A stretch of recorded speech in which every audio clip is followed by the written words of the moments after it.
understand. No, it's not. The purpose is not to be transparent. The purpose is to cover the rear end for the social media company. Now, you and I both know that. Let's not kid each other. You're paid by whom? My firm. Who's your firm? Who's your firm's client? You're paid by your client, aren't you? Isn't your client the social media company? I focus in the financial services industry. Are you telling me that when the user agreements are written, that the main purpose of the user agreement is not to protect the social media company? I think Is that what you're saying? Senator, as a private... Is that what you're saying? That's not what I'm saying. Okay, good, because if you believe that, you'll never own your own home, because it's just not true. Hey everyone, welcome back to Capital Insights. Today, I'm diving into something that impacts each of us, your personal data and who really owns it. Senator Kennedy just dropped some serious truth bombs in a banking committee hearing, and I'm here to break it all down for you. Before we jump in, make sure to hit that subscribe button to stay updated on the latest tech policy developments that affect your digital life. Let's kick things off with the big question Senator Kennedy raised: who owns your data? Kennedy believes it's you. When you go online and generate data, that's your property. But get this, one of the panelists actually disagreed. This taps into why we're facing so many privacy issues today. Now, Kennedy didn't hold back, especially when it came to Facebook. He pointed out how their user agreements are so complicated that, in his words, you could hide a dead body in there and nobody would find it. I mean, how many of us have actually read those terms of service? Be honest. The senator's making a crucial point. These agreements are deliberately complex to keep us in the dark. Here's where it gets really interesting. Kennedy proposed an 8-point plan that could revolutionize data privacy. You own your data. Companies need your explicit permission to use it. Agreements must be in plain English. You can change your mind anytime. You get to know what they know about you. You know how they're using your data. You can transfer your data. They must tell you about breaches immediately. Now, things really heated up when a panelist claimed these complex privacy notices are all about transparency. Mr. Chairman, do any of you disagree with the proposition that if I go on the internet and generate data, that I own my data? Does anybody disagree with that? I do disagree. You do. Okay. Well, I think I own it. I think I have a property right in it. I have a right to license it. Let's take Facebook, for example. When I go on Facebook and in return for giving up all my data rights, I get to see what my high school friends had for dinner Saturday night. I think I still own my data. That's my opinion anyway. But I license it to Facebook. Problem number one, it seems to me, is the user agreement. Not to pick on Facebook, their user agreement's been improved, but for the longest time, you could hide a dead body in there and nobody would find it. Mm-hmm. Why don't we just require social media companies to write user agreements in plain English? Would that help with the problem? I think that user agreement would just say, we're taking all your data, yes or no. Well, I think we can do better than that. Maybe you can't, but I think most people can. What if we just pass a law that says, number one, I own my data. I have a property right to it. Number two, I have the right to license it.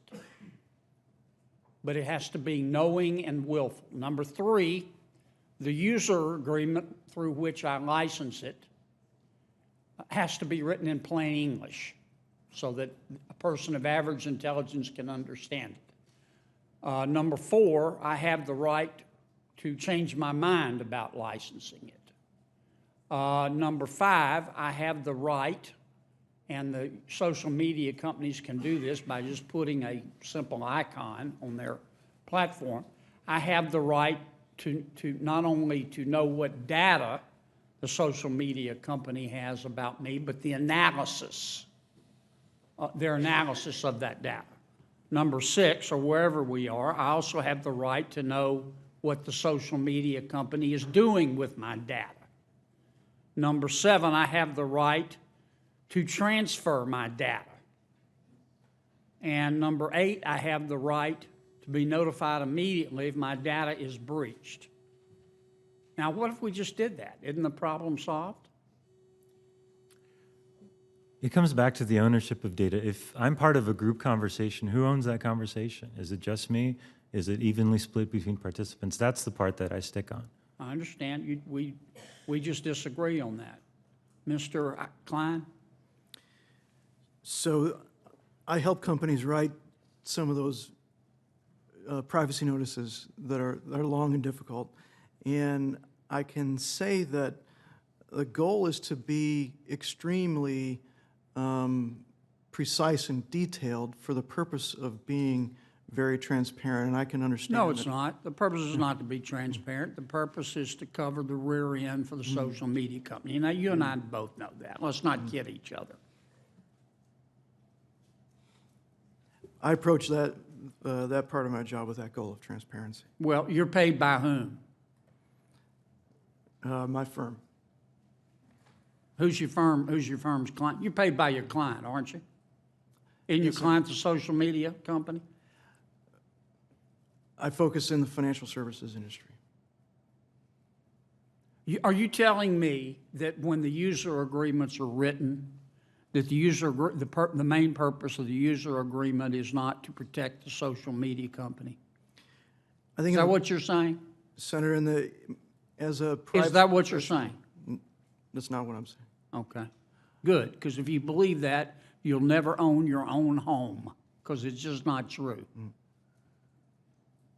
Go ahead. In the privacy profession, I think it's the privacy notices are widely seen as a contract between the company and the individual. I agree with that. Would my idea work, I'm sorry, I can't see that far. Mr. Peter. Chase, thank you very Mr. much, Chase. Senator. You put too many things in there at one time. The question of ownership, I think, is a different issue than access, and the Europeans are trying to make a clear distinction between ownership and access, because I think that not all property rights come from all knowledge about me. Indeed, a lot of information about me is in the public domain. It's public. It's not owned by anyone. But more to the point, your point that companies must clearly tell customers, people, what they take, what they do with the information, who they share it with, all of that is something that the Europeans push for. Further, I think one of the things they also try to emphasize is the need to minimize the data collected, and that the data is collected only for the purpose it's necessary. You can't, they would argue, they do argue, in fact, in papers, that it is not in your legitimate interest to vacuum up all the information that you can find about me. Well, I'll end on this note. I was in Brussels not long ago with our chairman, and we had a meeting with a lot of the folks who are implementing the EU's General Data Protection Regulation. They don't know what's in it. They don't know what's in it, and the people who have to comply with it don't understand it. It's a mess. I just think we need to aim for something simpler. Kennedy wasn't having it. He called out how these notices are just legal protection for big companies. And when the European GDPR approach came up, Kennedy revealed that even EU officials don't fully understand their own regulations. Here's the bottom line. Senator Kennedy is pushing for something we desperately need: simple, clear rules about our data privacy.